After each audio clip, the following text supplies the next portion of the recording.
আসসালামু আলাইকুম। আশা করছি সবাই ভালো আছেন। গত কালকে আমাদের যে সেশনটা হয়েছিল সেখানে লাস্টের দিকে গিয়ে একটু প্রবলেম হচ্ছিল যে আমাদের যে ওয়েব আরটিসি কানেকশনটা আমরা এস্টাবলিশ করতেছিলাম। তো এই কানেকশন এস্টাবলিশ করতে গিয়ে আমাদের কিছু কনফিগারেশন পাঠাতে হয় আর কি। মানে আমাদের এখানে আইস সার্ভারের কিছু ইনস্ট্যান্স আমাদেরকে পাস করতে হয় বা কিছু ইউআরএল দিতে হয় যেগুলোর সাহায্যে মানে যে আইস সার্ভার গুলো বা যেগুলোকে বলা হয় অ্যাকচুয়ালি এস্টার্ন সার্ভার। তো এই এস্টার্ন সার্ভার গুলো অ্যাকচুয়ালি যে কাজটা করে আমাদের কম্পিউটারে মানে পাবলিক যে সকল আইপি অ্যাড্রেস গুলো আছে আর কি বা যে আইপি অ্যাড্রেসটা থাকে যেটার সাহায্যে মানে অন্যান্য কম্পিউটার আমাদের কম্পিউটারের সাথে কমিউনিকেট করতে পারবে।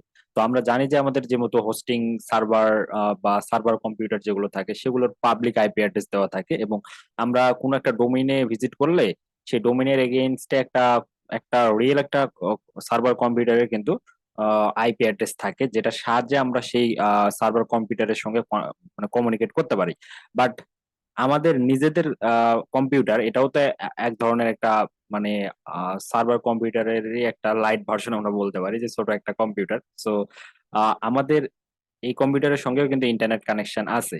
বাট অন্য কেউ কিন্তু আমাদের কম্পিউটারের সঙ্গে ডিরেক্টলি কমিউনিকেট করতে পারে না। তার কারণ হচ্ছে আমাদের কম্পিউটারের আইপি গুলো প্রোটেক্টেড থাকে।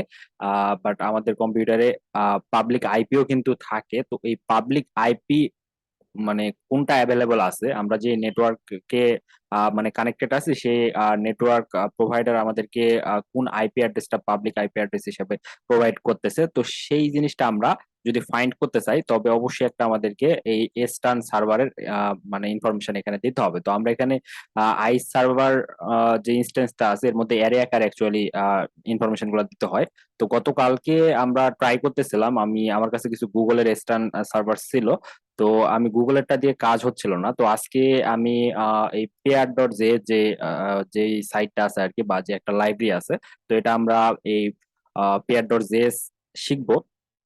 শিখবো বলতে গেলে আমরা actually video call audio call এগুলোর জন্য পেয়ার ডট জেএস ইউজ করব। তার কারণ এই ওয়েব আর্টিস্টের এত বেশি কমপ্লেক্স মানে কমপ্লেক্স ফাংশনালিটি নিয়ে আমরা কাজ করব না। আমরা জাস্ট এগুলো শিখতেছি বিষয়টা সম্পর্কে আইডিয়া নেওয়ার জন্য, ধারণা নেওয়ার জন্য। আমরা অলওয়েজ কাজ করব পেয়ার ডট জেএস নিয়ে যদি আমাদের কোনো ভিডিও অডিও কলের প্রয়োজন হয় সেক্ষেত্রে। তো ভিডিও অডিও কল করার জন্য পেয়ার ডট জেএস আমাদেরকে বেশ কয়েকটা ফাংশন প্রোভাইড করতেছে। তো এগুলো নিয়ে আমরা খুব শীঘ্রই শিখবো, সমস্যা নাই।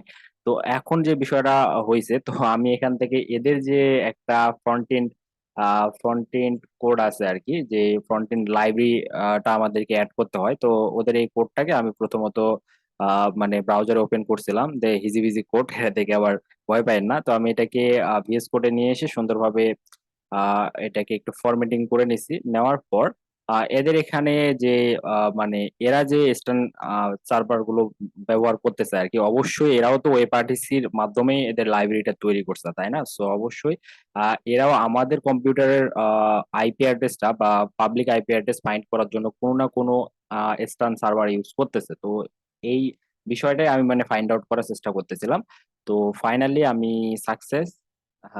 তো আমি এখানে যে এই কাজটা করছি, তো ওদের কোডের মধ্য থেকে আমি এই আইস সার্ভার যে প্রপার্টিটা সেটাকে আমি বের করে নিয়ে আসছি এবং এখানে গুগলের মানে ফার্স্ট ইউআরএল হিসেবে আমরা গুগলেরটা দিয়ে রাখছি। ইনকেস যদি এটা কাজ না করে তাহলে আমাদের যে পেয়ার ডট জেএস তাদের নিজস্ব স্ট্যান্ড সার্ভার আছে।